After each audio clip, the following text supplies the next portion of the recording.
Today's webinar is going to focus on road diets, improving safety for all road users. My name is Dan Jolene, and I'll be facilitating the webinar today. We're going to be hearing today from 3 panelists, including Tamara Redmond, the Pedestrian Safety Program Manager with the Federal Highway Administration's Office of Safety, Brian Chandler, the Program Director for Transportation Safety Solutions at Leidos, and Keith Knapp, Director of the Iowa Local Technical Assistance Program. At this point, I'd like to turn the presentation over to Tamara Redmond from the FHWA Office of Safety.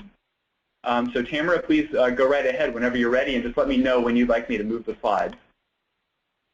Okay, thank you. You can move to the next one. Okay. Okay, so I wanted to start off talking about a few initiatives that are currently recently completed or currently ongoing with in the U.S. Department of Transportation.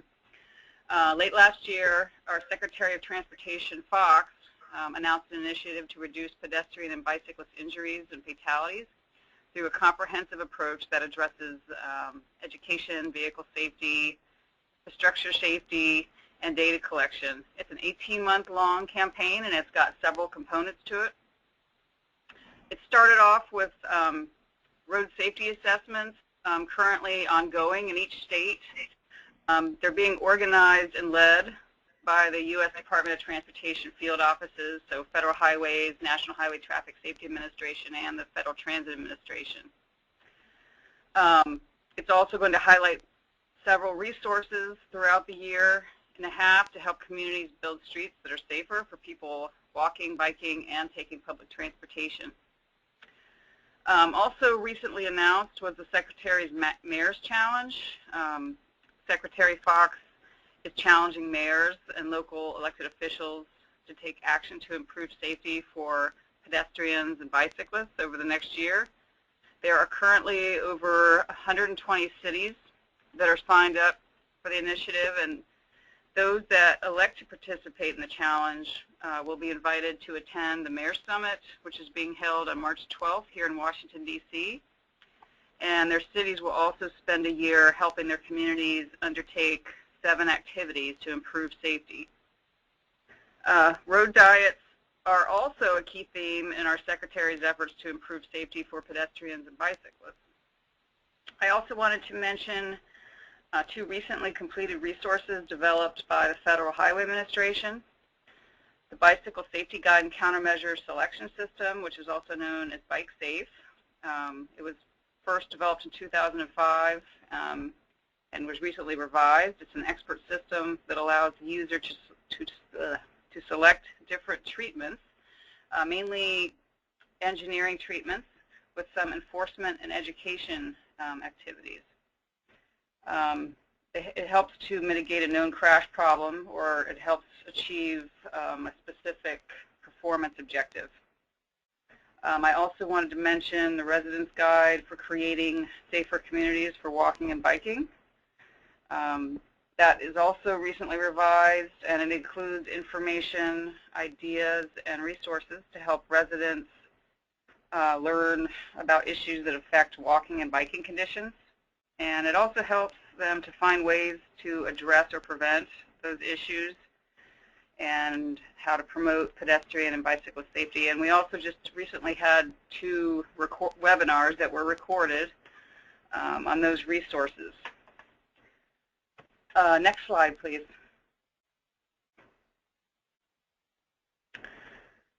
Okay, so every 2 years, a new group of innovations is selected for promotion through the Everyday Counts initiative. The announcement of that 3rd wave of innovations, EDC3, came out late last summer, and road diets are one of the 9 innovations that are going to be marketed to our partners over the next year. Based on research, road diets can reduce crashes between 19 and 47%, and they improve safety for all road users. They are one of the 9 proven countermeasures identified by my Office of Safety within the Federal Highway Administration to promote nationwide. And now I'd like to turn the presentation over to Brian Chandler to provide an overview of the Road Diet Informational Guide recently completed by the Federal Highway Administration. Okay, thank you very much, Tamara. We'll get things switched over to Brian here. Give us just a couple of seconds. Okay, Brian, you should have screen control whenever you accept it. So when you have that, please go ahead and accept and continue on with your presentation. I see that, and I think I'm up. Is it looking good, Dan? Looks good. Thanks, Brian. All right, thank you. Hi, everybody.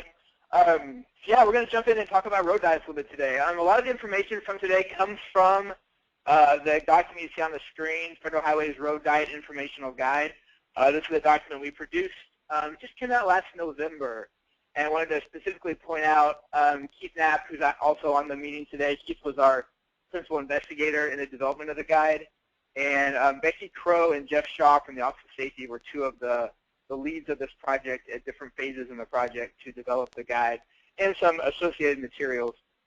And we're going to start with today is, and just so you know, we'll have a link to where this guide is online at the end of the presentation, so you'll be able to see that. Or you can just Google it. At this point, it's been up long enough, it shows up as the first thing on Google. If you type in Road Diet Informational Guide, there's, of course, HTML and a PDF version of it. So we're going to start with what the heck this thing even is. What is a road diet? And for the purposes of the guide and for the purposes of today's discussion, a road diet is typically, or I say traditionally, defined as taking a 4-lane undivided arterial roadway, like the one you see on the left side of the screen, and converting that into a 3-lane road, which is 2 through lanes and a center 2-way left turn lane. We also call that a twiddle. If you're a traffic engineer, you've used that name a lot.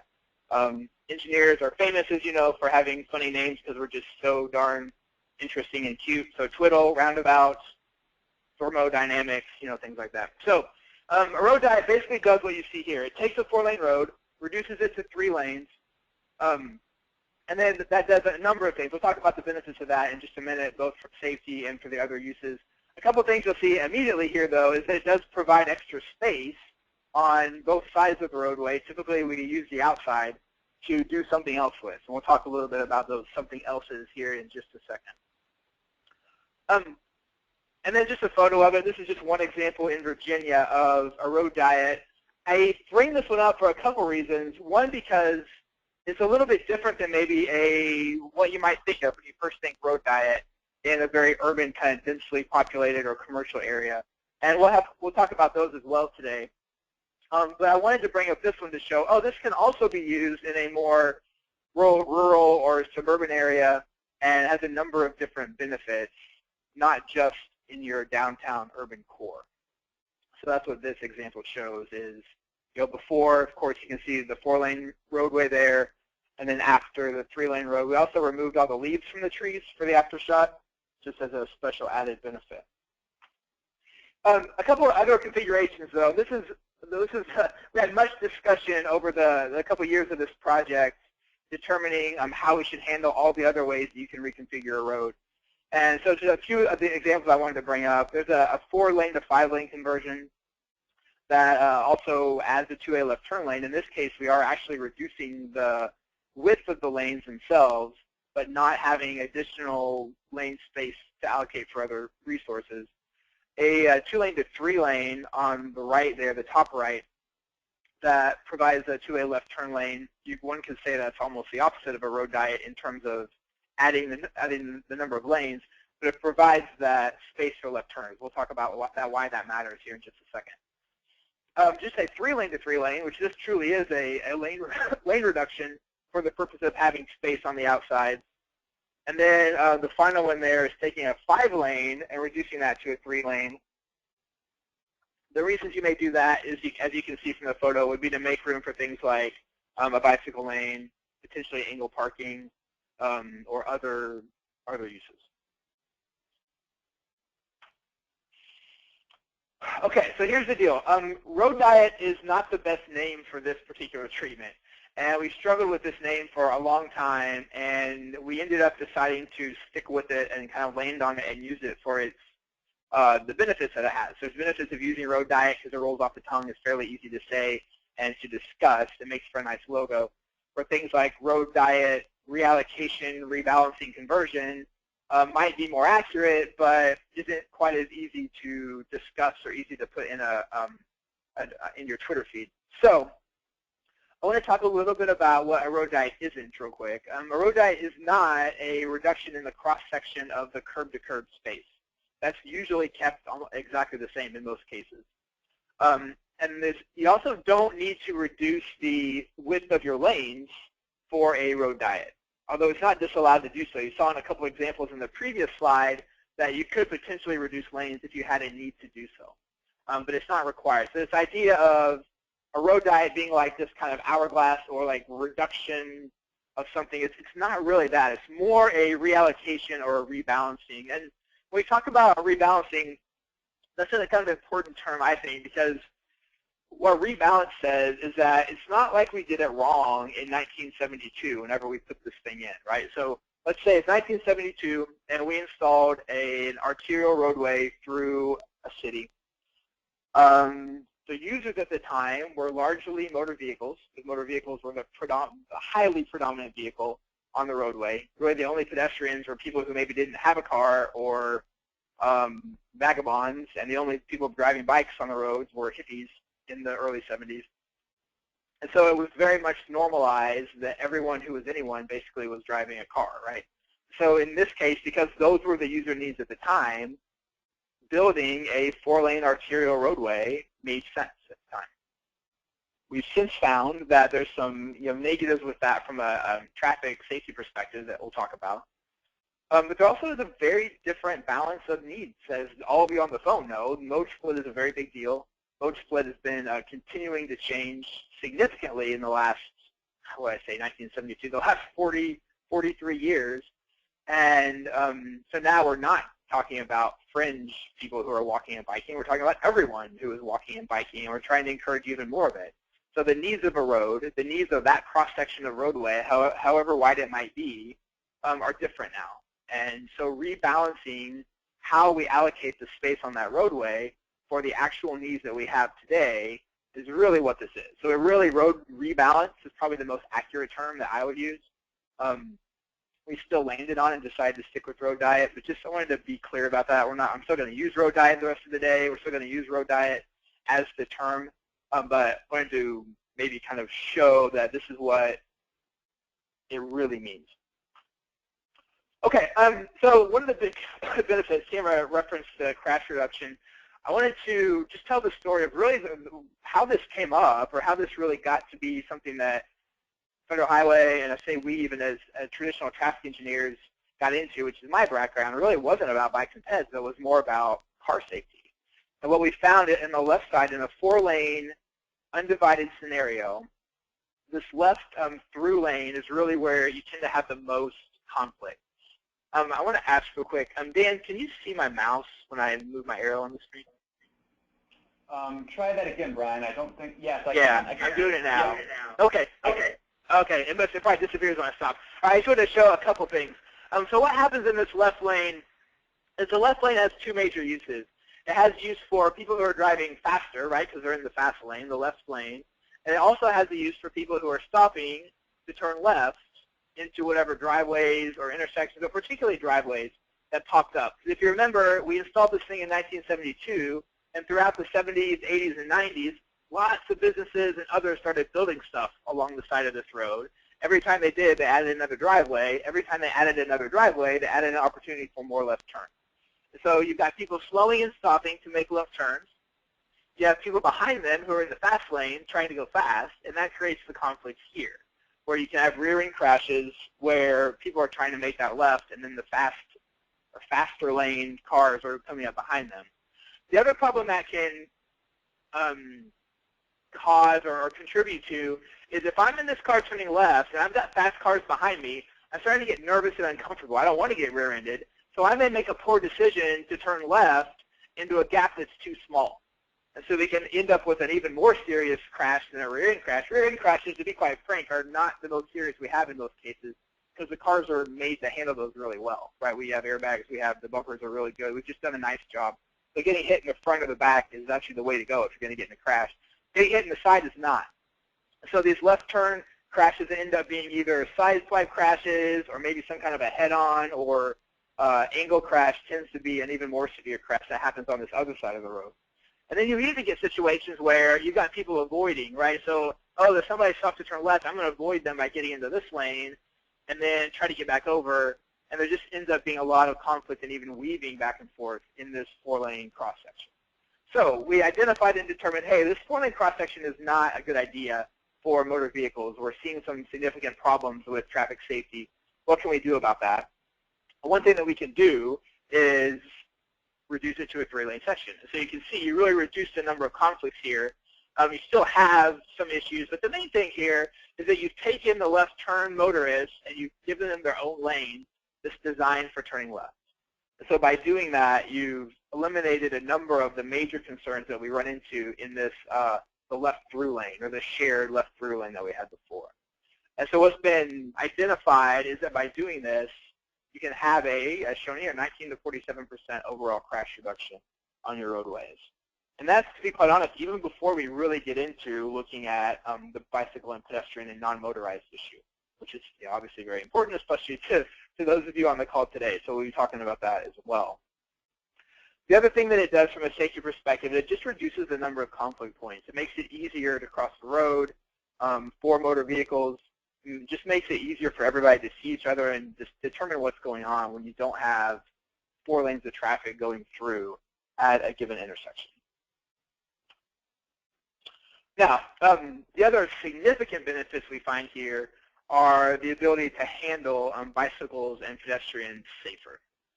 On the left side there, this is an example from Chicago, where one advantage that we get by having a 3-lane cross-section is that 2-way left turn lane, that twiddle in the middle, can be used for a couple things. We don't talk about the reallocation of that middle space as often, but it can be used for things like raised pedestrian islands, as you see here, and so you have a very different scenario. In 1972, if you're going to run across, I say run, if you're going to go across this 4-lane roadway, this 4-lane arterial, you have to cross all 4 lanes at the same time. So to be quite frank, you probably are running. Because there's a lot you've got to look at. You've got to look at 2 cars coming from your left, 2 cars coming from your right, and trying not to get hit by any of them. In this situation now, as you can see from that photo, pedestrians are looking at one direction at a time, and they have only 1 lane to deal with. So they look to their left, they see if there's a car coming. If there's not, they cross, or to be honest, what should happen is the car should be looking for them too, right? And so there's a communication that can happen there, if nothing else, just non-verbally. And then the pedestrian can cross, be in the pedestrian refuge in the middle. They can look to their right, and then make their next step to get across all the way. Ideally, or at least no need to run across the street now, to try to dodge cars like Frogger. On the right side here, you can see the ability to add things like bike lanes, parallel parking. This particular one has an area for, there's a bus stop here, as you can see, so areas for transit. This one's actually pretty close to my house here in Seattle. And the thing about transit trips that I think is very important and sometimes gets lost, I think, with at least traditional traffic engineers, which is how I grew up, is that every transit trip is also 2 pedestrian trips, right? And I'm probably preaching to the choir today. You've got to go from your origin, say it's your house, you've got to walk to the bus stop, get on the bus, take the bus somewhere, and then you're walking again to get to your destination. So not forgetting that that's a very important part of transit operations too, is being sure that we're caring for the pedestrians who are walking to and from the bus.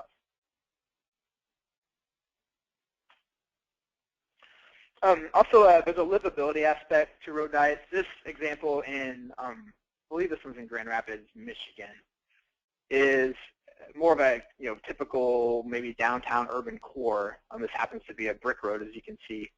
And I'm definitely not an expert on context-sensitive solutions or complete streets, although I would imagine many in the meeting today or here at the webinar are. But road diet has been becoming a pretty significant tool in the toolbox of those who are trying to make their streets more livable. But what can we do to make this particular corridor have a sense of place and have not only be there to move cars from one place to another, but also be there for people to actually live and have a life there and live their life. And whether they want to move by motor vehicle or by bicycle or with their own seat or however else they may want to travel, that they would have an ability to do that on a roadway like this in an environment that's pleasant. And I think what we've found in a lot of road diet case studies and interviews that we've held and people we've talked to is that the road diet, kind of like if you've sit in on webinars or been involved in developing roundabouts, that there's kind of this idea of, hey, it just feels good. There's a feeling of, I like how it feels to be in this situation versus the 4-lane undivided arterial that we had before. They're also relatively cheap, and didn't even put a photo here, but just wanted to say very specifically, in most cases, we use the same right, and not only the same right-of-way, but we actually use the same curb-to-curb pavement. And in this case, we literally just use the same bricks, right? They didn't change anything except for the pavement marking.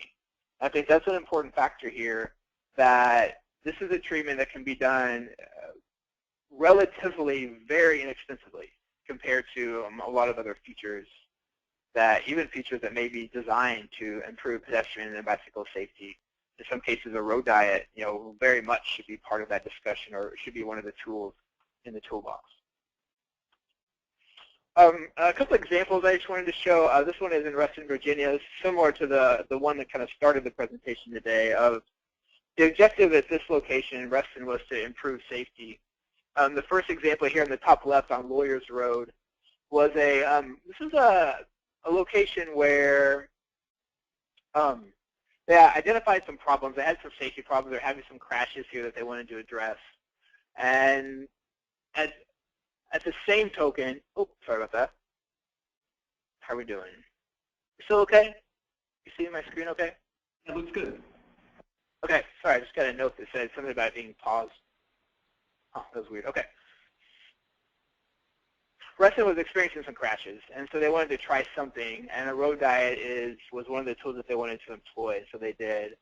And what they identified here on Lawyers Road, once they went back and evaluated it, is they had a nearly 70% reduction in crashes on this corridor on Lawyers Road. And the other thing I wanted to mention is they had quite a bit of pushback. The people in this area weren't really, they were pretty nervous. There was a feeling that they're losing something. We used to have this 4-lane road. It's going to go to a 2-lane road, basically.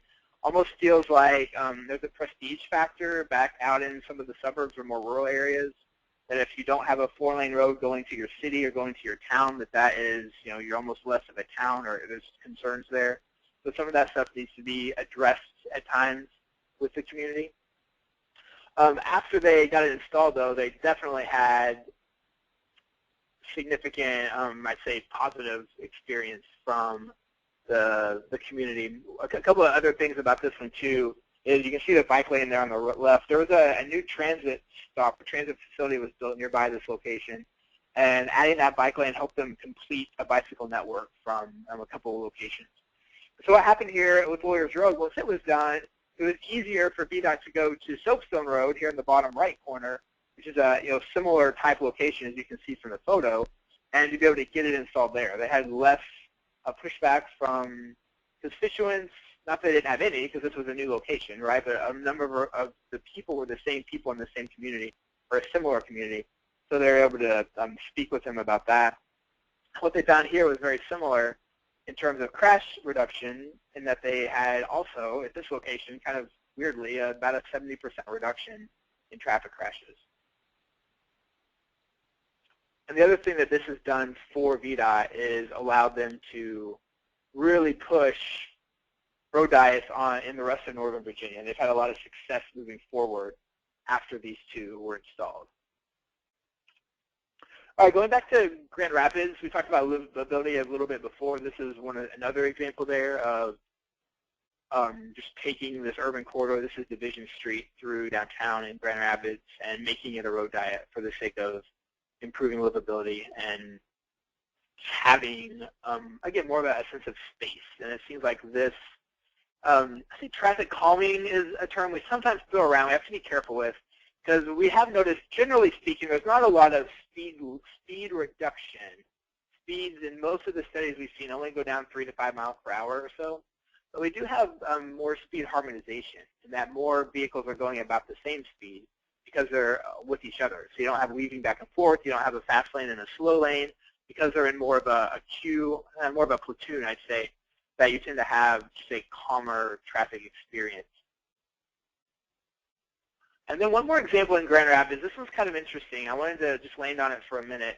And that this is what I would call a quote-unquote non-ideal situation, and even a situation that some people may have some concerns about. But they found in Grand Rapids that it actually works for them. So this is what's happening here. This is more of a residential neighborhood. This is a 3-lane cross-section, and maybe a little tough to see all the pavement marking, partially because it's been there for a while. So we're in the winter here where it's probably been plowed up a couple times by the snow plows. But here on Burton Street, you've got a kind of the far right lane is I have to say I haven't been to this one. It's either a bike lane or kind of considered a shared kind of bike lane / shoulder. And then you have your through lane there, and you can see you've got a bus, and the bus is stopping in this residential neighborhood for drop-offs and pickups. And it does two things. It encroaches into that shoulder / bike lane, which is maybe non-ideal. And also you can see the traffic is passing the bus, and they're passing on the left, and they are encroaching at least partially into the 2-lane left turn lane to do so.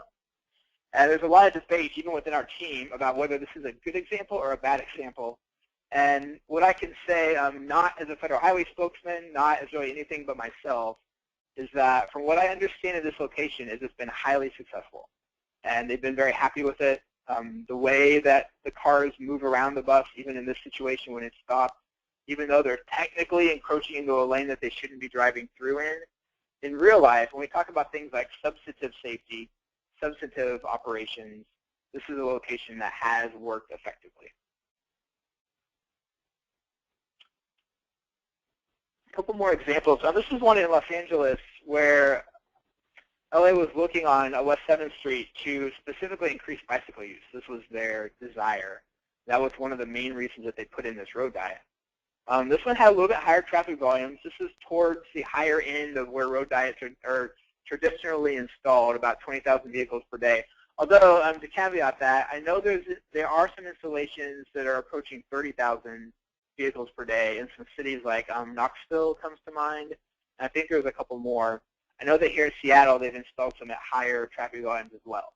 So don't let this, I think there was a time when this 20,000 vehicles was kind of a cap.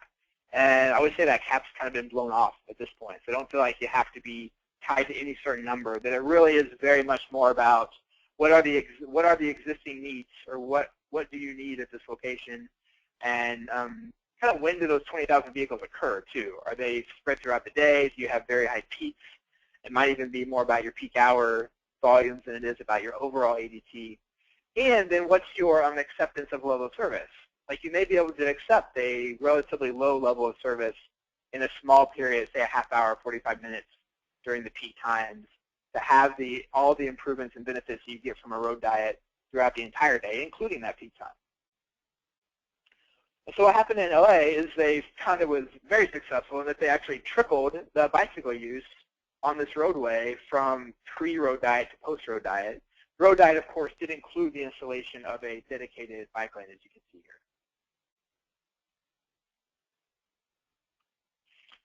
New York City has also been kind of had a road diet boom over the last decade or so. One of the things that they were very interested in was improving pedestrian safety. So you can see this road diet does that. Lots of pedestrian treatments. You can see both here at the intersections. They have some pedestrian refuge islands, some shared bike lanes you can see there from the top left photo. And one more example here. This is in Pasadena. They're looking at a couple different things here. The thing in Pasadena, this one is a half-mile section on Cordova that goes near a park and also near a university, a couple different universities. And so what they were wanting to have is additional curb parking, which they lacked at the time, and they needed some additional parking in the area. They also are looking to increase pedestrian safety because they had a lot of walkers. You see there's a high school nearby. You've got 2 colleges there and a park, about 10,000 cars a day. And they found that they very much succeeded in what they were shooting for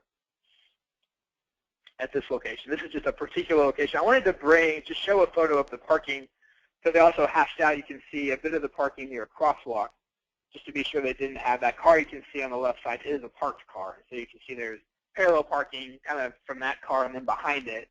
And then as you got to the crosswalks, they hashed those out so there was not parking allowed there for the sake of being sure the pedestrians had the sight distance they needed and bicyclists and vehicles have the sight distance they needed to see pedestrians as they approach this intersection. And with that, I'm going to hand it off to Keith Knapp to talk through some feasibility factors with road diets. Okay, thanks very much, Brian. We'll not waste any time here and get things handed over to Keith.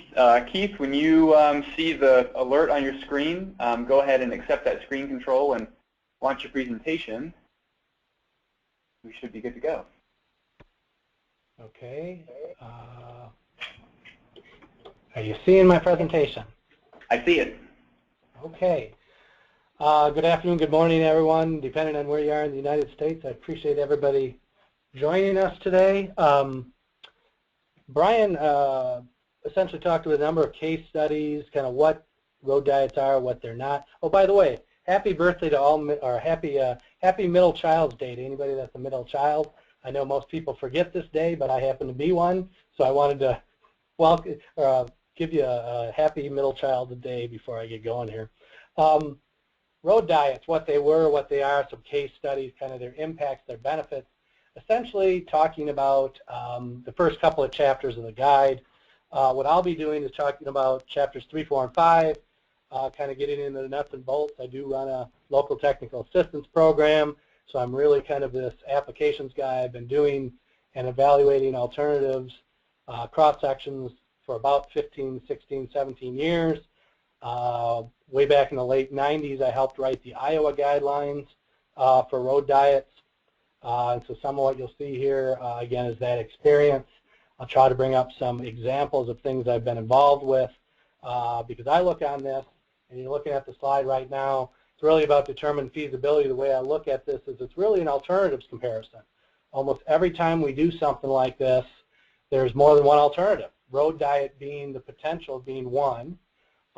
Sometimes, again, it doesn't meet your objectives. Oftentimes you have several different types of objectives. You can kind of set it right aside because it's not meeting your main objectives, because you do have to look at these characteristics and these factors, determine whether it's an acceptable kind of change, what kind of mitigation might be necessary. So that's what I term road diet feasibility determination factors.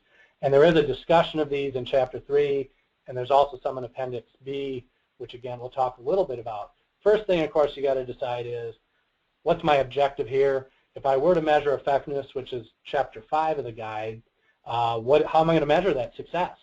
And so some of them are, could be safety, could be high-end speed or differential. I say high-end because what we do find when we do this data collection with speed is those people that were racing around and doing that weaving, they're gone.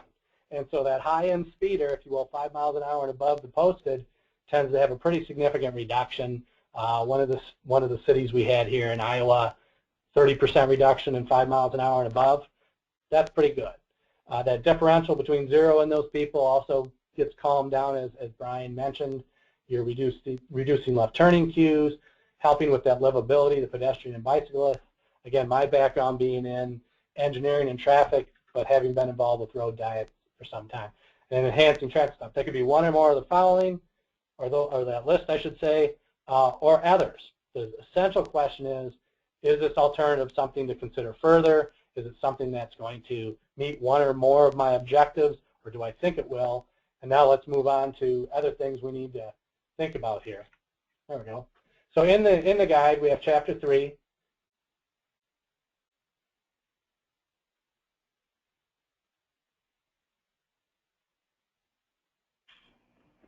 Keith, are you still with us? I think we may have lost audio.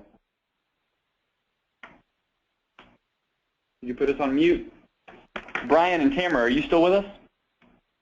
I'm still here. Brian, okay, great, thanks. I just wanted to make sure. Keith, if you can hear me, you may want to check your line, make sure you're not muted. We've got no audio here on our end. I think your phone may have cut out. What we'll do is give you a couple more minutes and see if you can't dial back in. In the meantime, Brian, I've got a couple of questions I might go ahead and pitch to you while we're waiting on Keith, if that's all right. Absolutely. I'm happy. Okay. If we need to, if we have trouble with Keith, I'm happy to take over here until he gets back on. Okay. Yeah, we can hit some questions first.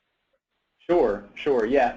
This one is just really general, and you hit it at the beginning of your presentation, but talk a little bit about your definition of a road diet. You talked about what is considered a road diet, what might not be. I think you gave a definition of a road diet for the purposes of the guide that you all developed as being something that's not going to really move the curb line, that you're operating within the same right-of-way. There were a few questions from folks who maybe did move the curb line when they were doing their road diet project, asking, do you still consider that a road diet since they did? Can you elaborate on maybe your definition and what you're referring to there? Sure, yeah. I mean, so it's interesting. There's maybe a little bit different. There's a kind of a traditional, so the way we write about it in the guide would be this. We would say a road diet is generally described as, quote, removing travel lanes from a roadway and utilizing the space for other uses in travel mode. I think that actually maybe came from, if I'm remembering, an old ITE document that was produced in the past.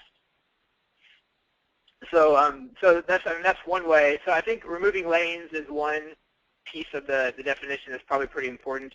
Whether you change your curbs or not, I mean, honestly, my personal definition is I don't know that I care really about the definition very specifically. I think it's more about what are you doing to rebalance the roadway to meet your current needs, and probably in a way that doesn't add lanes or doesn't add vehicle capacity. I mean, that would be probably not considered a road diet, say to go from 3 to 4 or from 3 to 5, but one that reduces lanes and then adds some new use for or new safety improvement for motor vehicle users and or really for all users or any users. I'm not sure how that is. It's interesting. I guess I would answer the question to say I don't know that the definition matters all that much. And I would say, generally speaking, if you think something is a road diet, then I think you can call it that, because there isn't this one established kind of hardcore definition. And you can even see that the way that we said it in the guide was a road diet is generally described as, not a road diet is defined as this very specific definition. And that was very much on purpose, because we didn't really want to claim a very hard definition. We wanted to leave it pretty open to a lot of the things that people have done, and to be quite honest, a lot of the things that people have yet to do that they may come up with that's going to help a lot. And we didn't want to tighten that definition down for them to think that what they were doing wasn't in the road diet family. Yeah, absolutely. I think everyone can rest assured, especially those examples who you wrote in where you said you actually moved your curb line in and added sidewalks as part of a road diet project. I mean, that's a great example, and I think a lot of times when we talk about them, we don't like to define them as anything involving moving the curb line, because that can sometimes, I think, maybe scare people off. It's a lot easier to sell a project if people know they're not going to have to move the curb line. They can still operate within the same right-of-way. So that probably comes into your definition as well. I'm here. Hello. Keith, hey, welcome back. Sorry about that. We did some Q&A while you were gone, but we are all ready to pick back up where we left off. Well, again, I apologize. I don't know, what happened there. The line just went dead. So I'm going to go real fast because I don't know what's going on here. We are having kind of some ice up here, so you never know. Okay. So again, safety factors, contact center, these overlap. These factors overlap clearly. They're not all separate, but we will talk about each of those. Appendix B is essentially something I helped put together with Iowa, and we adjusted it and adapted it for 15 years later, if you will. Where there's some determination factors listed, some characteristics of those factors, and some sample kind of evaluative questions, meaning what do you need to ask yourself when you're looking at these type of factors. And so what I'm going to talk about here is just some of those examples, not all inclusive of everything that is there. Well, hold on now. There we go. So safety factors. Things you want to look at, the type of where the crashes are occurring, what type of crashes are occurring, what the patterns are. If you're going to try to prove that this thing's effective, you better have the crashes out there that are going to be impacted by this countermeasure. Of course, you want to think about the safety concerns of all users, the context-sensitive, complete street type considerations, the livability, the feeling and what have you of the roadway. And it really kind of comes down to some functionality type things. And again, Ken, if you're going to ask yourself a question, can these crashes occurring be reduced by this type of conversion? There's a whole series of questions in the back. No doubt there are more that you could think of. On the livability side, the context-sensitive side, what's the roadway function? What's the environment? What's the context? What is it do we want? Is it changing from outside of town to the inside of town? A lot of the things I've been involved with have been that 4-lane undivided state roadway through the middle of the town. And the context changes. The requirements of the roadway may not change, which is where that trade-off comes in with regard to speed, volume, traffic, truck traffic, is it a truck route, that kind of thing. A lot of places also, again, now have a policy or a guide out there for complete streets, and this may be something that, again, you want to ask yourself, do we have that policy? Do we want to think about applying that policy to this roadway? Again, what is the current expected desired function of this roadway? And I say all three of those because you're going to be thinking long-term here. It's not just in the next 3 or 4 years, it's in the next 20 years. And it's all about where we are now and where we want to be, both for peds, bikes, and vehicles, and transit and what have you, and you have to kind of put it all in that context. This is very much a case-by-case kind of situation. The kind of, again, I'm speaking to the choir, as Brian said, the concept of context-sensitive, complete streets, doing it for everybody, right? We're maintaining, planning, designing, operating for everybody that's out there. We have over 600 state, regional, local jurisdictions that have these policies and guidelines out there, and they're growing. We're one of those states here in Iowa. On an operational side, you won't find a lot of information, or I should say there's not as much information about the operational side and what the impacts of this might be. One of the first questions I ask myself is it a de facto 3-lane roadway? We got a picture here. I believe this is right outside, right out of Ames, down the street here, 4-lane undivided roadway. Not a lot of access, but there's an intersection up there that has a split signal, meaning the phases, one approach at a time, essentially. People know you're going to get in that left lane. You're going to be sitting there for a while.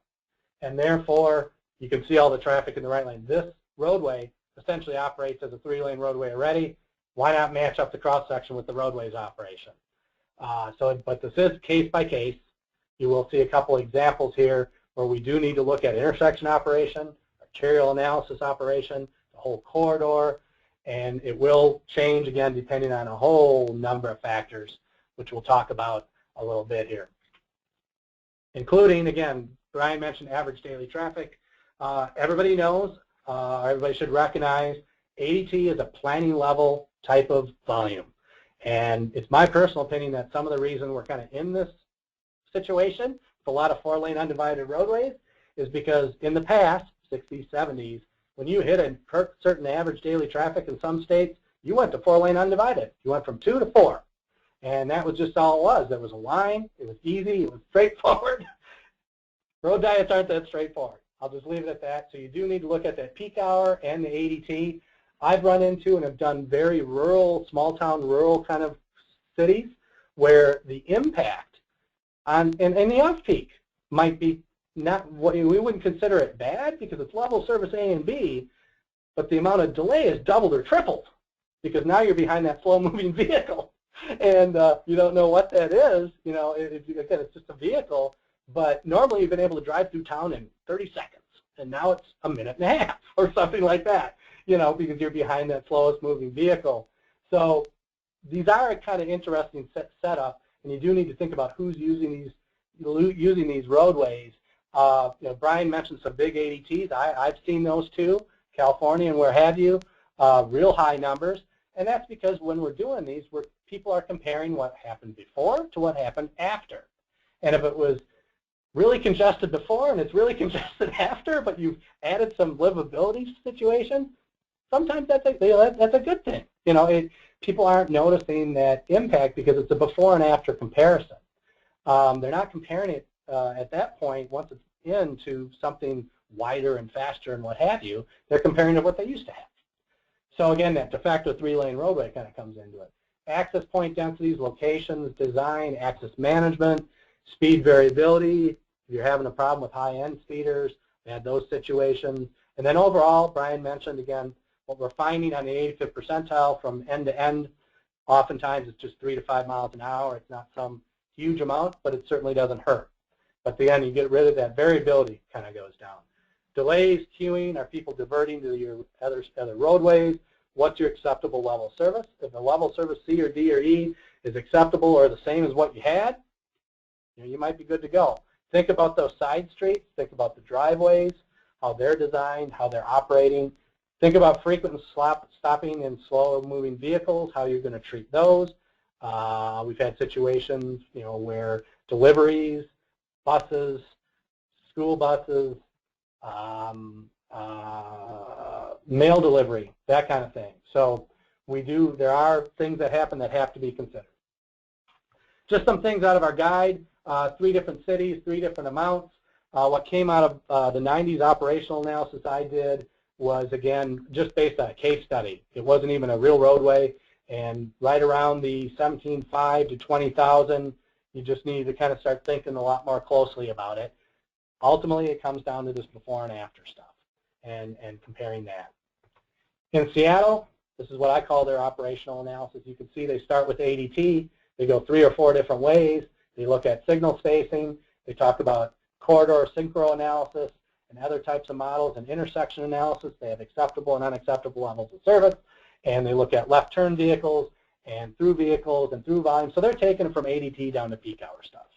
And that's all I'm gonna leave it at that. It is something important to consider because, again, that ADT is kind of a flexible thing, if you will, and is a planning level kind of first cut. From the side of, again, I go back into the livability, the bike ped stuff. It's all about where they are, how many there are, who they are, and how they operate, right? How we're all operating together. How does it feel? Is there a comfort level there? I have often in the last few years, I should say the last decade or so, have pointed people towards this road diet. What was it? Trends in Livable Streets by Jennifer Rosales. That's been out there for a while. Lots of great case studies in there about livability, because how do you measure that? You got to talk to the folks. You got to do surveys. You got to ask them, right? How has it changed? How is it making you feel? What we found, you see that last bullet point, is that when there's a successful kind of case study, and it's really interesting that you don't find a lot of unsuccessful case studies written about, but there are some, and we could talk about those if you'd like. I've been involved at least with one where it wasn't selected as the alternative. But what you find in the livability side of things is people say it's improved walkability, we've had increased use, it just seems more comfortable, more safe. This comes up quite a bit. We've had economic impacts, and oftentimes, again, it's a more livable street. Again, speaking to the choir, things get better, right? So you can see how this all overlaps. There's a number of questions, again, you can ask yourself there, including whether it's in a network, bike network, a transit network, lots of freight deliveries, that kind of thing. Other factors, of course, again, a lot of times we're doing this because we don't have additional right-of-way. There are usually sometimes spot right-of-way purchases. Intersections are always an issue we have to deal with, and so the cost of that matters. Do you have parallel roadways? Do you want parallel parking? What are the impacts? What are the interactions of parallel parking? I've seen conversions where it's just one big shoulder. It's a bike lane and a big shoulder. That's kind of a use, shared use parking / bike, and it's in a highly residential area, so there's not a lot of bike traffic. At-grade railroad crossings can be a killer. You will still have that railroad going across that roadway. You will still have queuing, but now you'll have one through lane, and you need to consider that. This is something, again, I've had one where there's been a parallel roadway parallel railroad very close to the roadway they were considering, and the queuing was actually done in the right lane because they had to turn right and left across that railroad crossing. And we had to think about how that was going to impact that intersection design, and in the end it ended up taking too much right away because we had to queue people that wanted to turn and had to wait for that train to go by. We mentioned public outreach, public relations. I think Brian mentioned one about, hey, it's kind of a neat thing. The community next door has one. Boy, we'd really like one over here. And we've had that happen in the opposite direction. hey, the other adjacent community just repaved their 4-lane undivided, and we're only 3 miles away, and now we're thinking about this. So it kind of goes both ways. There's a lot of education involved. I compare it to, over the years, you know, there were people that said traffic calming was the solution to everything. Roundabouts are this, just like everything else, safety improvements need to be applied where they're most appropriate and where they make sense. This is another safety improvement. But what you find is, again, a lot of pushback because it's new and different. I say it's new and different. It's been going on for 30, 40 years at this point, but it's been happening really quietly. We're not going to be quiet anymore. And so there is education involved. Oftentimes there's this pushback. Then you have that one successful one, and the pushback goes away. So I would just, again, advise, listen, you need to be careful. Do it where you know it's going to be successful if you're doing it for the first time. Chapter 4, again, there's nothing new and different about these designs. They've been around a long time. So there's a lot of existing documents out there about roadway geometrics, bike facilities, ped facilities, MUTCD, traffic control, transit facilities in their design. There's nothing new there. Brian mentioned the cross-section allocation. That's a big decision. And you have to decide how you're going to split that cross-section up and how you're going to treat the people you want to treat and how you're going to make that trade-off, if you will, or what have you. Pavement marking and signing is a little different, something to be thinking about. And again, if you're going to remove pavement marking and put new stuff in, you got to remove it completely, or it can really cause some issues because the ghost, if you will, of the pavement marking is still there. You do need to think about signing. The other educational issue here too is we were doing some things in some cities where two-way left turn lanes were a new thing, and people had to be taught how to use two-way left turn lanes. Yes, there are still small towns where two-way left turn lanes are something new. So just kind of remember that, put it in the context, right? Signal timing, design, and setup. I advise everybody putting signals, having signals in it. You have to think about where the heads are, how they're aiming up, the design, the phasing, the timing. Think about your side streets and the delay there. Don't, you know, oftentimes, at least think about it. Oftentimes it isn't just throwing it out there and walking away. You want to do it right. Driveway and intersection design, how they interact with parking, the radii, the trucking, that kind of thing. There's all kinds of things to think about here. This is just some of them. Last chapter, we do an effectiveness, and you got to remember, if you're going to do this, you got to collect before data too. Did you want to improve safety? What's happened to your crashes? What's happened to the crash types? What's happened to speed? If you've had any kind of impact, you need to do that kind of data collection, that kind of analysis.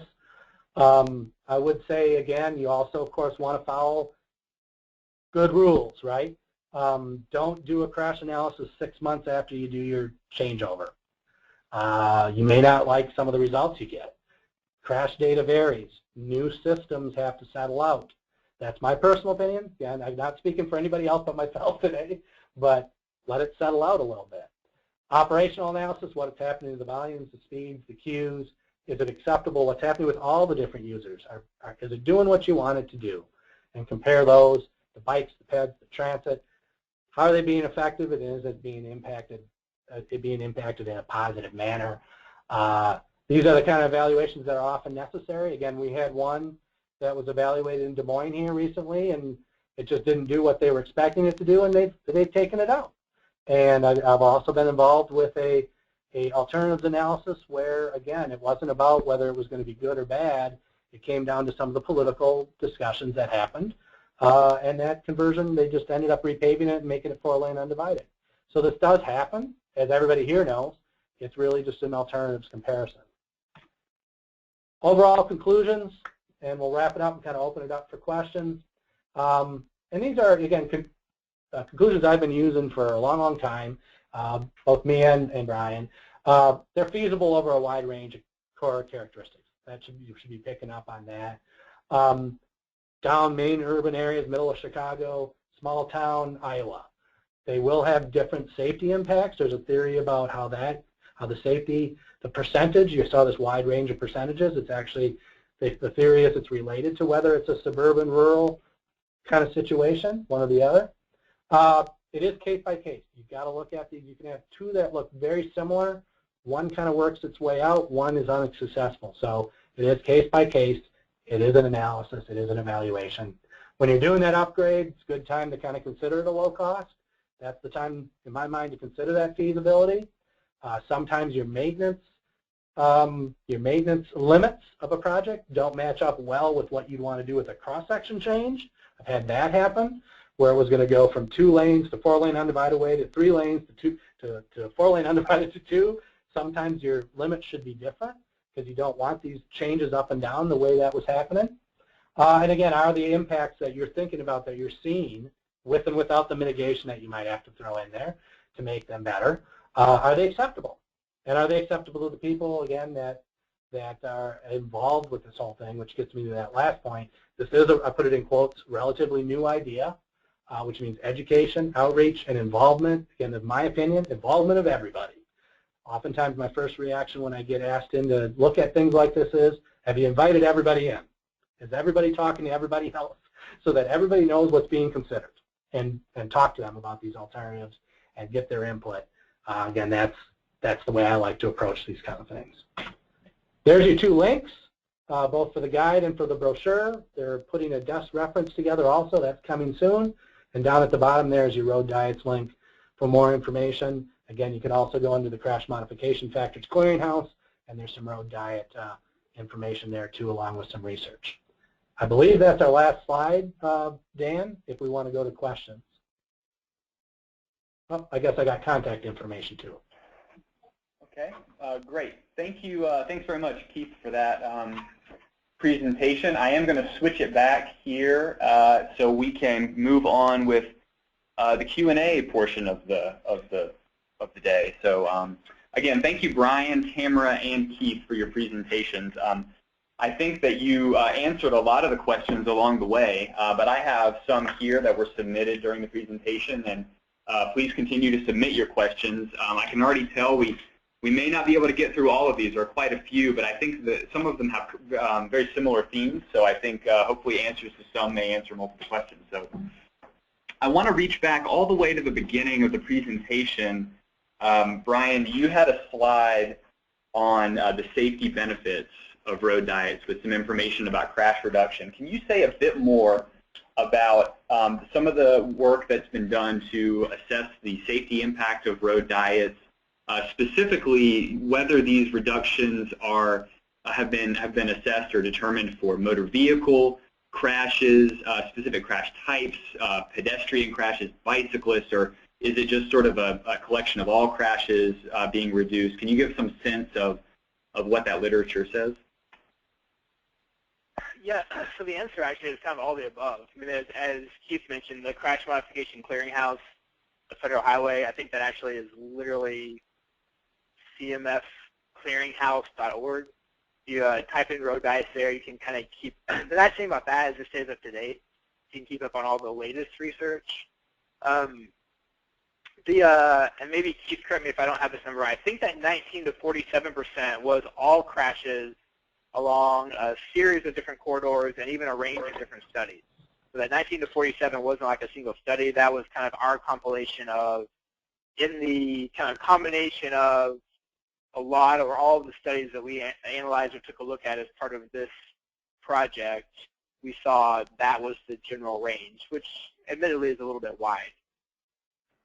Right. Keith, do you have other thoughts on that? Yeah, so that's, again, my background, safety analysis, and a lot of that work does come from Iowa. What you'll find on the in the CMF clearinghouse and what's the 19 to 47%, essentially that's lots and lots of sites. It's total crashes overall.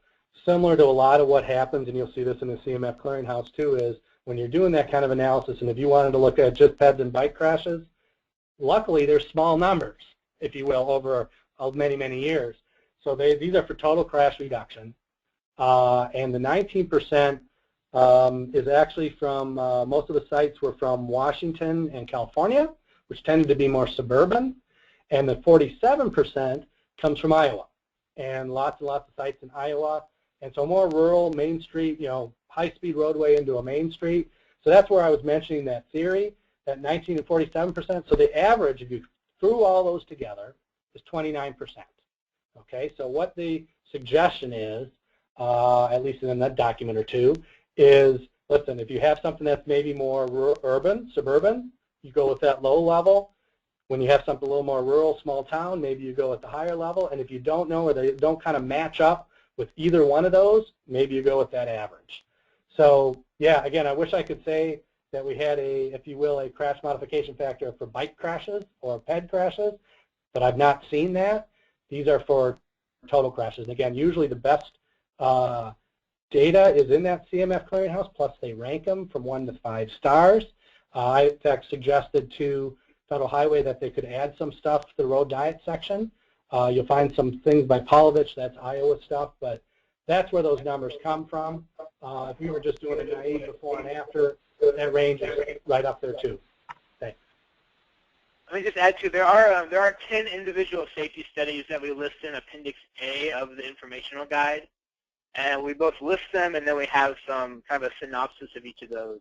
So if you want to take a look at both, the one that Keith talked about with those locations in California, Washington, and Iowa is from 2010. That one's there.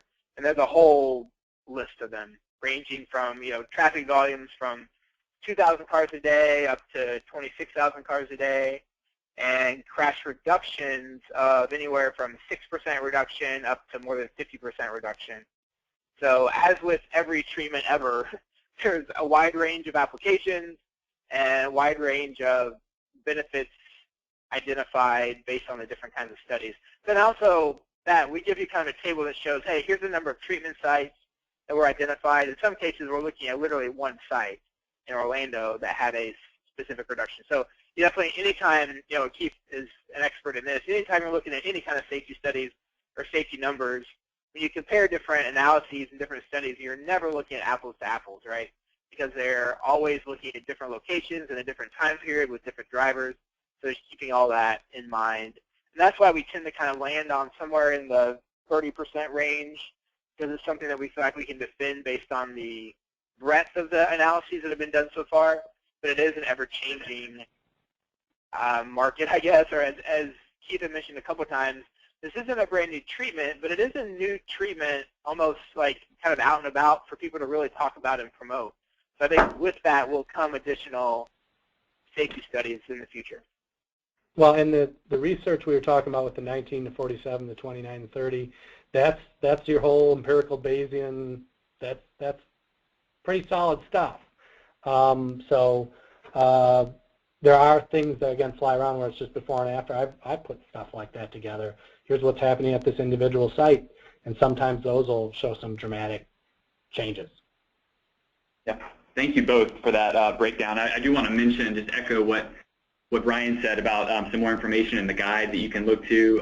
Brian, you mentioned Appendix A. You've got a detailed listing and sort of breakdown of those safety studies that have focused on road diet. And then within the report itself, a shorter sort of synopsis, it looks like section 1.2.2 in Chapter 1, that gives a sort of a bit more of a high-level look at some of the safety studies. So I've actually been passing that section around to various people who've asked questions about road diets. I think it's a great synopsis of the safety benefits. So if anybody's interested in reading back up on that, that is available. Thanks for that response. I want to get back into this here. As you can imagine, a lot of the questions that were submitted were related to safety, and a lot of the questions that were submitted were related to capacity. Things like, what are the upper limits of my ADTs on my corridors where I can put in a road diet? We got that question, I think, more than any other. And you've talked about that at length, I think, during your presentations, both of you, that different ADT sort of caps are used in different places, from place to place. I want to ask specifically about, I think Brian mentioned some of the upper limits of those ADTs where you've seen road diets being implemented, possibly 30,000 vehicles. Can you maybe again list some of those sites where you know that those are being done, and maybe some of the anything else you might know about those locations where people might go for more information? Yeah. So the one example that I have, I don't know if this one is installed yet or is going to be installed, is in Knoxville, Tennessee, I believe. I don't have good contact information for that one. I believe the city engineer's there's name is I think Jeff Welch is the name. And I think that one I've heard at least is we're looking at volumes close to 30,000 cars a day. Seattle, of course, goes up to 25,000 from that flow chart that Keith showed. So Dong Ho Chang, some of you may know Dong Ho. He's been an avid proponent. Seattle has more than 50 road diets. I wanted to mention that. I noticed that didn't come up. And also New York City has more than 40 road diets. I don't have a name for New York City as a term of contact name, but the city of New York definitely would have some folks. I imagine they have some pretty high volumes as well. The big thing, and Keith alluded to this too, is it's not necessarily about just that number though, right? And you can see that from the Seattle flow chart. At different ADT ranges, they look at more detailed analysis. So it's not just saying that, hey, if you have 18,000 cars per day, you're golden. If you have 24,000 cars a day, there's no way you can do it. But you could have some, depending on the turning movements, depending on how those cars are allocated during different parts of the day, depending on what kind of intersections and what. There's so many different things, as most of you I'm sure know from your just from the work that you do on a daily basis.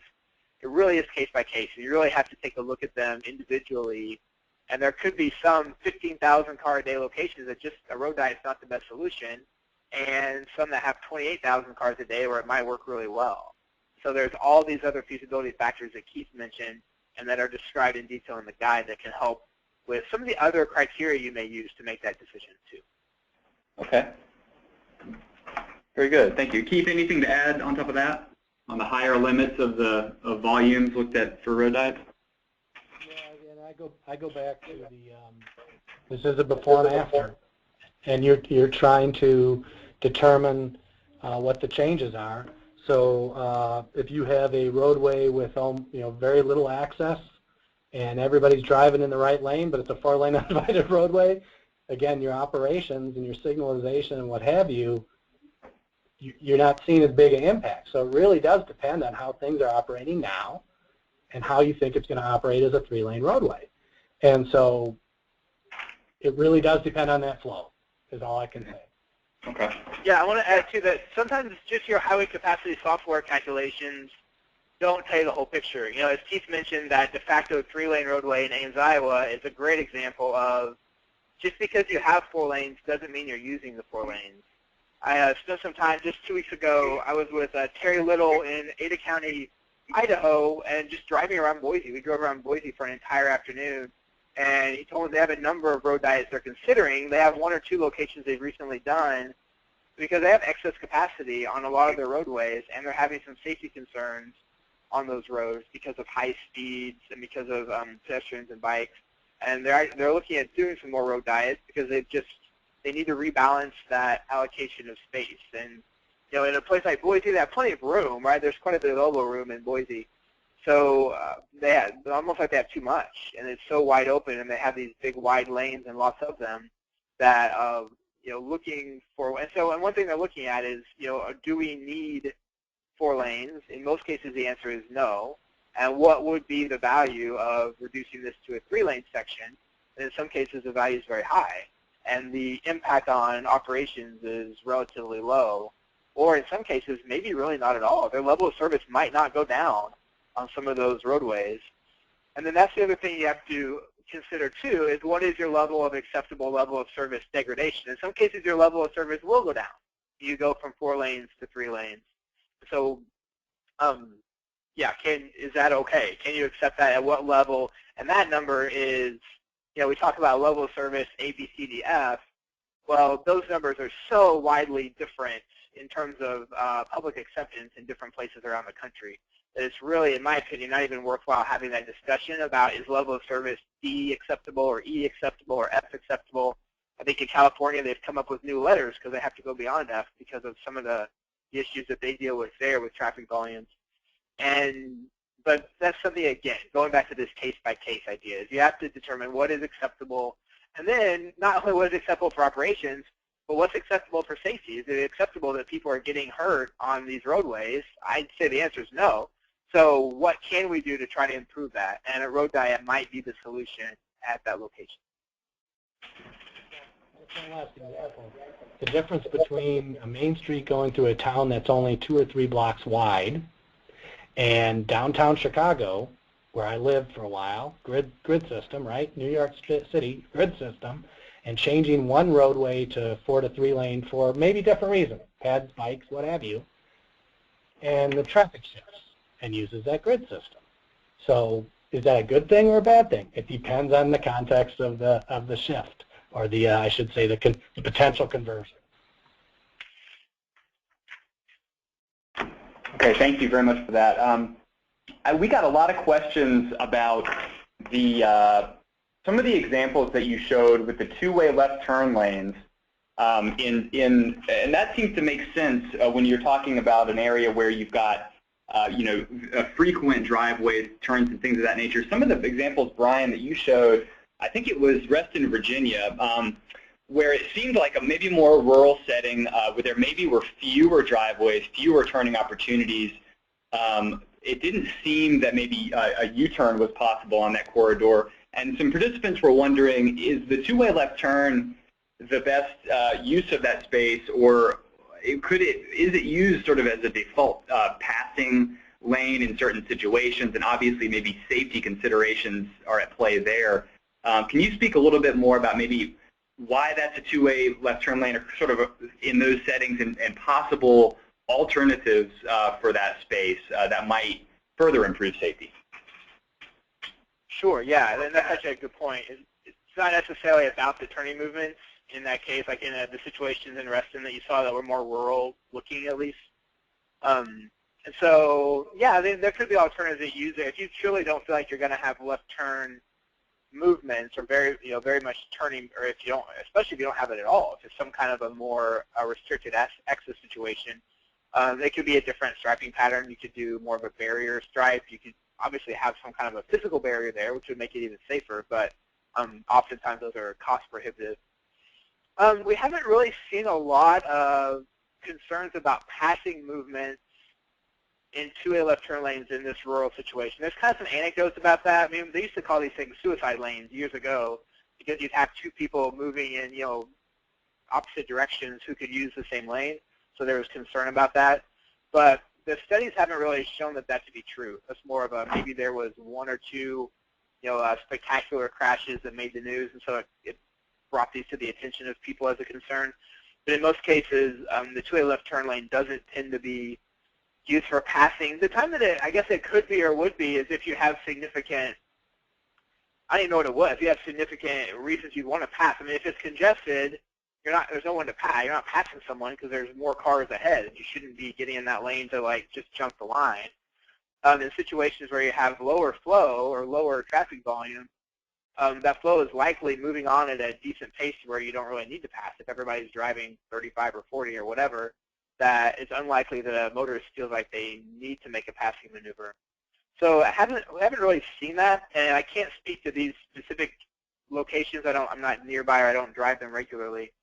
But it hasn't been an overall concern. Now, what else could you do in the middle? There's lots of stuff. As I said, you could restripe it in different ways. There's other things you can do to maybe make it look even more restrictive than just the two-way left turn. The nice thing about the two-way left turn is it does allow turning movements into driveways. If you added access later, it provides easy access into a new driveway that may be installed somewhere down the line. Okay.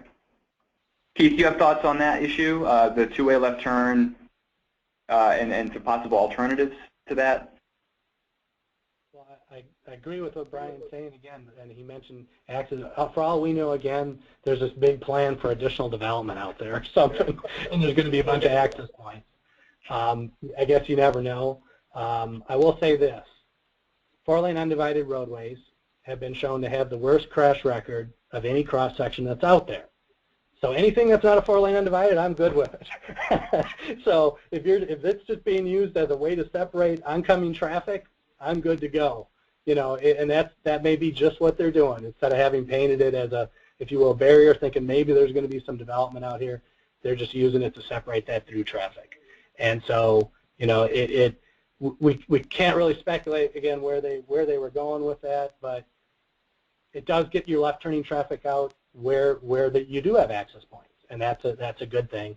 And it could be a 55-mile-an-hour roadway. You just never know. We don't know what the posted speed is out there. So that's my input on that one. Great, thank you.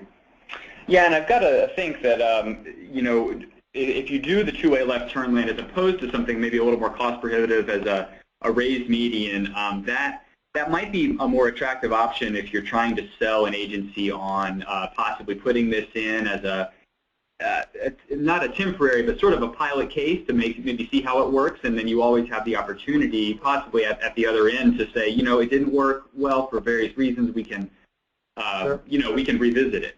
As opposed to then having to dig out a median and all that. I wonder, kind of shifting a bit to that topic, if there are agencies out there who maybe don't have experience with road diets yet and are considering possibly a pilot implementation, what sort of you talked about evaluating road diet projects, what sort of timeline would you suggest for an agency to maybe install, look at a street to see if this shift might be something that they would want to move ahead and make permanent?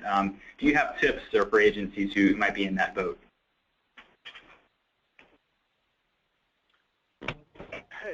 It's hard because there's like a research perspective, right? You want to have a lot of after data if you're a researcher and wanting to have a true, you know, how did this perform from a safety perspective. I think what's typically done, or at least I know a couple of stories we have, is from a public perception standpoint, they would install it for like 6 months or maybe 12 months to say, you know, we will be back in this room 12 months from today at the city council or in a public meeting, and we'll discuss the pros and cons, the benefits and disbenefits of the road diet, and then make a decision of whether it stays permanent. I know that's happened a couple of different times, and Keith, you may have stories about any individual locations like that. Well, again, you need, with the crash data, again, you just need to be careful. 6 months isn't much, and they're readjusting. They're thinking about it, and it depends on what your objectives is. So if you're gonna do something for safety, do your crash analysis appropriately, right? Wait a decent amount of time. Now, if it's a temporary situation, they're going to want to talk about it, and then it's more of a here's what the data says, but recognize the weaknesses in some of it, because crash data varies. It's going to go up and down. And this is often true with some safety improvements we do, right, where you got to kind of wait out the change. But yeah, you know, you're out a year, 2 years, 3 years, what have you, the operations. But if you're going to sell it at safety, if you're going to sell it for, if you will, livability reasons, bike ped use, what have you, don't say we're going to base it on crash data. You know, if there wasn't a safety problem before, there probably won't be one after, you know what I'm saying? So you got to pick what your objectives are and then pick those measures of effectiveness and then decide how you're going to do that. You know, you don't want to mix them all together, I guess is the best way to put it. And for me, again, from a crash data point of view, I'm going to wait a while. I'm not going to propose that after 6 months you can do a decent safety analysis. You can show, yeah, maybe after a year or so you can maybe show some trends, but that is still just this naive before and after. Again, if we're trusting, I always go back to this, and I know it bothers people, but if we're going to trust the fact that we're doing good research and getting these reductions, then trust that that's what's going to happen. But I know sometimes it doesn't always go that way in real life. So yeah, that's a good point. I wanted to expand on that just for a second, Keith. Yeah, so there's a lot of research here that says these things are pretty darn good, right? And they give you between 20, 30, 40% reduction in crashes. So we've talked a lot about case by case to identify whether this is a feasible location for a road diet. But once you put one in, relying on those dozens upon dozens of locations that have been studied over the last 15 years, it's probably a pretty good way to go in real life. If you really want to know, is this going to be effective? Yeah, it's probably going to be effective from a safety standpoint because we have a lot of history that says it will. Even if you don't see that in the first 6 months or 8 months or 12 months, you can rest assured that if you're going from a 4-lane to a 3-lane, it's going to be better for safety. On other non-safety issues, it's a lot easier to count cars 6 months later, right, or to count bicyclists like they did in LA 6 or 12 months later. So the fact that their goal in Los Angeles was to increase bicycle use, they went back, I think it was about a year later, and counted bikes and found out there were 3 times as many as before. Well, to me, that's exactly successful, right? That's the definition of success. They're doing what they were trying to do. So it goes back to, as Keith said, back to what are your objectives, and which of those objectives can you accurately measure to determine if you met the objective 6 to 12 months later? And most of them I think you can, except for safety data. In most cases, just to kind of go back, traditional safety analysis, you don't even use the calendar year that you installed the treatment at all. That year usually goes out the door. So you look at 3 to 5 years before you install the treatment, you erase year X of the year you installed, and then you look at 3 to 5 years after to get a real or a better idea of how well that treatment is performing or how much better it might be or what the change in crashes is from a little bit more rigorous perspective.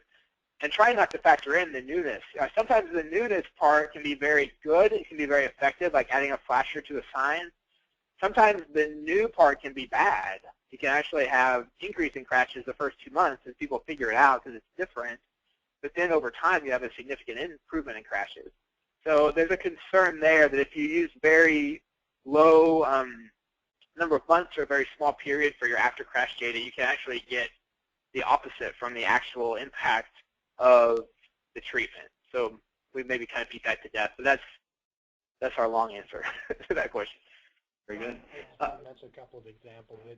You could have a situation where you've got a 4-lane roadway that's operating with mostly through traffic, and they're pretty well spread out, and there's not a lot of weaving, and you've decided to, if you will, change that roadway to a 3-lane roadway to put in bike lanes and make it more pedestrian friendly. And so you're taking what was kind of regular good flow and putting it into 1 lane, and now you're dealing with right-turning traffic in that 1 lane, and maybe your rear end collisions go up, right, in the first 6 months or something like that, because now all of a sudden they're all in 1 lane. So you have good bike ped action going, but maybe your crashes go up, but they're rear end crashes. They're not angle crashes or right angle crashes, which is a good thing. And so if you, again, you got to match up those objectives. Last example I wanted to mention is I actually had one conversion that was so successful that someone later came back to me and said, now we can remove it. It's worked. We can go back to 4-lane undivided. I tried to explain to the person, that that wasn't the way it should go. That conversion now is 15 plus years old, about 15 years now, I think, 13 years, and they're talking about whether they should go to a 5-lane cross section now, which is a whole different question, going from a 3 to a 5. Interesting. One more that I'd like to throw out there, and I don't know, this is a sort of an issue that may not be covered in your guide, but I'd like to hear your thoughts on it. There were some questions about whether part of the evaluation or feasibility of a road diet has been done to look at environmental effects of these installations, specifically looking at air quality conformity, where the assumption might be that with slower traffic and possibly more congestion, that might impact some air quality concerns for local agencies. Have you come across any areas where that's been a major concern, and any ideas about how that might be addressed, or any research that's going on in that area? I can start anecdotally, and then maybe if Keith has anything more hard. I would say that from a kind of, if you think about it overall, if you take your roadway and you go from 4-lane divided to 3-lane, 4-lane undivided to 3 lanes, and you encourage, say, more biking and walking on that corridor. So you've got one of maybe you're reducing the number of vehicles that are on the road because more people are going to choose to bike or walk. So there's a benefit there. Again, I don't have a quantity or numbers on that. And then you do have this more uniform speed, so people aren't speeding and going back and forth. You maybe don't even have as much stop and go because you don't have people weaving back and forth and ramping up and slowing down. But you would potentially maybe have more stops or have a little more congestion because you're in 1 lane instead of 2.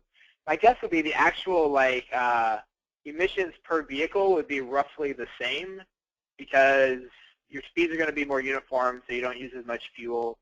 Yet maybe you have a few more stops, or it takes you a little longer to get to your destination. Like we're talking by seconds, not minutes, probably. So those would probably wash. But then this added factor of having a more walkable place where more people are choosing to walk and bike would kind of put it over the edge as a benefit. But again, I can't really quantify that. Your thoughts on that, Keith? I have not seen anybody that's tried to evaluate 4-lane to 3-lane conversions from a air quality point of view, but I'd second what Brian mentioned. Theoretically, you're smoothing out the traffic, and hopefully that means less stops and goes. But in the end, again, it's the same, oftentimes about the same volume going through the same cross section, or same right of way, if you will. Okay. Okay. Well, thank you both. Go ahead. I'm sorry. I was going to say, I just think if somebody's very interested in that and really wants to know, I would say the city of Seattle might be a good place to consider contacting. Because if anybody's doing that, I would imagine up here might be the place that would be looking into it. Okay. Very good. Well, thank you both very much, and thank you to Tamara as well for all of your presentations. Unfortunately, that's all the time we have for discussion for today's webinar. I'm sorry if we didn't get to your question. We have contact information listed here on the screen. I hope you won't hesitate to contact us if you have questions or if you're looking for more information. We want to be resources for you all to be able to point you to those resources. Once again, I just want to mention that the presentation slides will be available later today at pedbikeinfo.org/webinars, and a recording of today's program will be posted to that site as well within a couple of weeks. The email that you will receive later today will contain a link to the archive page as well as instructions for downloading your certificate of attendance, and be sure to pass that email along to anybody else in the room who is attending the webinar with you so that they'll also be able to print out their certificate of attendance.